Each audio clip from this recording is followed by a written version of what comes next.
Hello दोस्तों, भवानी संगर dot in पर आपका स्वागत है।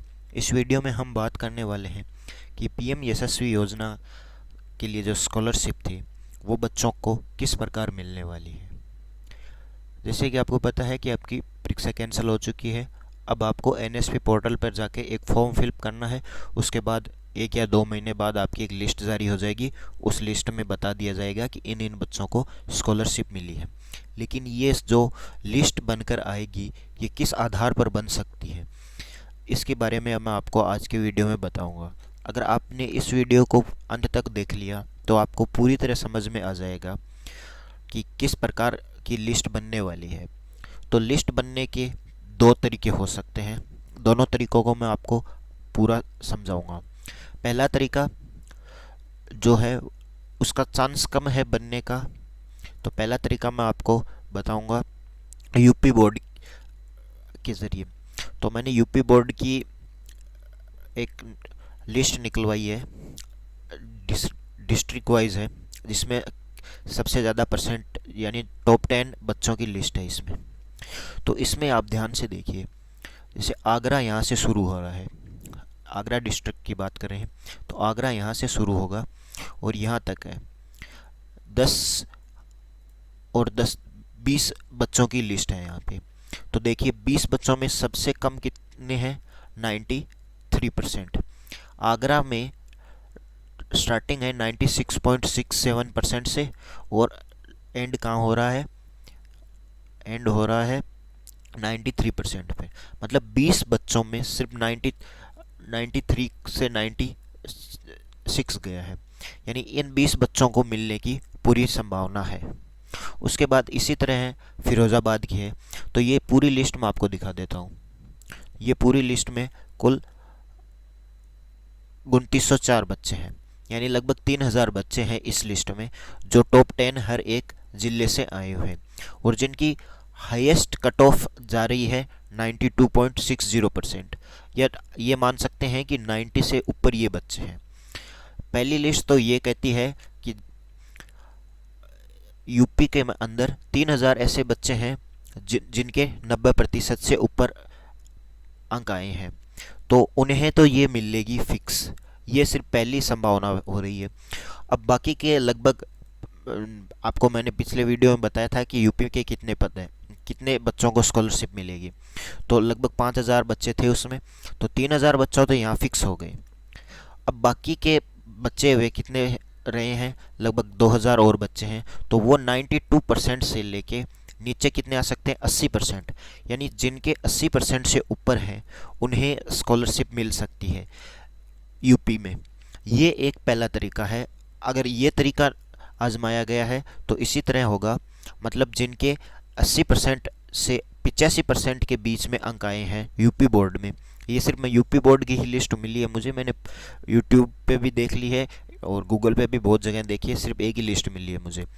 तो यूपी में जिसके 80 से 85% आए हैं उनके कम चांस है, लेकिन 85 से जो भी ऊपर प्रतिशत वाले बच्चे हैं उनके काफ़ी चांस है स्कॉलरशिप मिलने के। अगर यही तरीका लागू हुआ कि जिसके सबसे ज़्यादा प्रतिशत है उन्हें ही मिलेगी, तो इसी तरीके से मिलेगी। अब दूसरे तरीके से बात कर लेते हैं। शायद दूसरा तरीका ही सबके लिए लागू होने वाला है मेरी राय में। दूसरा तरीका इस प्रकार है कि आपको पता है कि ऑफिशियल नोटिफिकेशन में बताया गया है कि कक्षा 8वीं और 10वीं के 60% से अधिक अंक आने वाले सभी बच्चे एनएसपी के पोर्टल पर जाके आपको एक फॉर्म फिलअप करना है। तो ये फॉर्म फिलअप करने के बाद वो लिस्ट किस प्रकार निकलेंगे, तो उस लिस्ट के लिए वो मेरा मानना लगभग यही है कि आपके आय कितनी है उस पर डिपेंड होगा। मान लीजिए किसी बच्चे के 90% अंक है और किसी बच्चे के 89% है, ठीक है। अगर इस बच्चे की आय 2.5 लाख से ऊपर है और इस बच्चे की आय 2.5 लाख से कम है, तो जिस बच्चे की आय 2.5 लाख से कम होगी ना, उस बच्चे को स्कॉलरशिप मिल जाएगी और इसे नहीं मिल सकती है। सिंपल सा कहने का मतलब यही है कि जिसकी आय कम होगी उसे पहले स्कॉलरशिप मिलने की चांस होगी, भले ही उसके प्रतिशत कम आए। ये दूसरा मानने जाने वाला तरीका है। ऑफिशियली किसी को भी ये नहीं पता है कि किस प्रकार ये मिलेगी, तो आप यूट्यूब पे सर्च करना छोड़ सकते हैं इस बारे में, क्योंकि फ़िलहाल किसी भी यूट्यूबर जो भी आपको वीडियो बनाकर बता रहा है उसे कोई फिक्स पता नहीं है कि आपको कितने कट ऑफ रहने वाली है। मैंने कट ऑफ की दो बातें बता दी है आपको। या तो कट ऑफ रहने की बात यह है कि जिनके ज़्यादा प्रतिशत आए हैं, जैसे यूपी बोर्ड का मैंने बताया है कि 97 से स्टार्ट हुआ है और 90% तक बच्चे हैं, वो 3000 बच्चे हैं। 3000 बच्चे हैं, तो बाकी के 2000 बच्चे कहाँ से लिए जाएंगे? 2000 बच्चे और लिए जाएंगे 90 से 85 के बीच के। ये पहली संभावना है जो कि बहुत कम लगती है, क्योंकि ऐसे तो नाइंसाफ़ी हो सकती है। तो जिस तरह इन्होंने बताया है कि 60% से ऊपर वाले बच्चे को फॉर्म भरना है, तो इसके चलते यही लगता है कि जिन बच्चों की आय 2.5 लाख या उससे कम होने वाली है उन्हें ही, तो आपको समझ में आ चुका होगा कि किन्हें स्कॉलरशिप मिलने के ज़्यादा चांस है। मेरे ख्याल से या मेरा जहाँ तक मानना है, जिन बच्चों के 2.5 लाख से या जितनी कम आय होगी उन्हें को जल्दी मिलने की चांस है, भले ही उसके प्रतिशत कम है। दोबारा आपको समझा देता हूँ।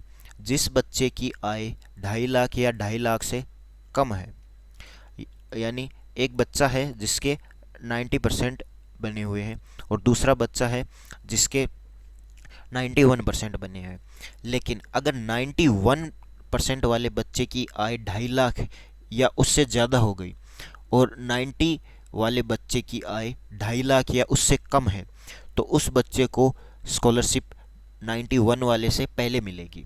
ये बात फिक्स है। अब एक और बात बता देता हूँ, स्कॉलरशिप 75,000 मिलेगी ये फिक्स नहीं है। स्कॉलरशिप उतनी ही मिलेगी जितनी आपकी स्कूल फीस, हॉस्टल फीस और अलग जो भी फीस लगती है। अगर किसी विद्यार्थी की 20,000 फीस लगती है तो उसे सिर्फ 20,000 ही मिलेंगे, ना कि 75,000। तो ये कन्फ्यूज़न आप के मन में हो रही होगी, तो मैं आपको अलग से वीडियो बनाकर समझा दूंगा। इसके अगला वीडियो यही बना दूंगा कि स्कॉलरशिप मिलेगी किसे, मतलब कितने मिलने वाली है। तो इस वीडियो में बस इतना ही। अब आप स्कॉलरशिप के बारे में सर्च करना छोड़ सकते हैं, क्योंकि ये एक एकदम टाइम वेस्ट काम है। आप अपनी पढ़ाई पे ध्यान दीजिए।